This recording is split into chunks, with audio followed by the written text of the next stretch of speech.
Hello mga kabasketball! Ano ang opinyon ni Steph Curry sa 4-point shot? Ang kwento ng 4-pointer sa basketball ay hindi na bago kahit na sa konteksto ng posibleng pagpapakilala ng panuntunan ng National Basketball Association sa hinaharap. Matapos nating makita ang unang opisyal na nakarehistrong 4-point shot sa Liga ng Basketball ng Pilipinas or sa PBA, ang kwento ay muling inilabas sa Amerika.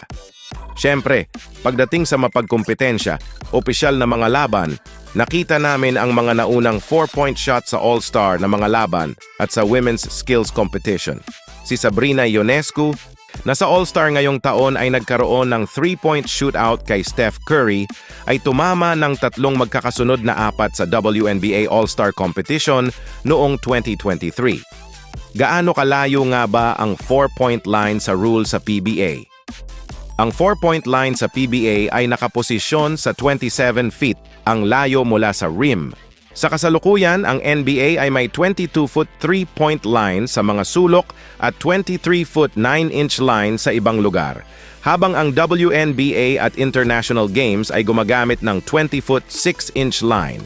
Ang NCAA Men's Game ay may 20-foot 9-inch line, habang ang NCAA Women's at High School Games ay may 19-foot 9-inch line. Paano nakikita ni Steph ang pagpapakilala ng 4-pointer? Kapag tumitingin sa mga shot mula sa malayong lampas sa 3-point line, maraming manlalaro ng NBA ang kumpiyansa na makakagawa ng mga shot mula sa mas malayo, posibleng maka-score ng mga 4-pointer. Bagamat si Steph Curry ang pinakamagandang halimbawa ng kasanayang ito, mariin niyang tinututulan ang ideya. Maaaring makinabang ako kung mayroong isang 4-point na linya dahil malamang na na-shoot ko na ang isang bunch mula sa 3-point line, sabi ni Curry. Ngunit, pakiramdam ko ay mababago nito ng labis ang geometry ng laro at hinihikayat nito ang maraming tao na hindi alam kung paano mag-shoot na pumunta at mag-shoot ng higit pa.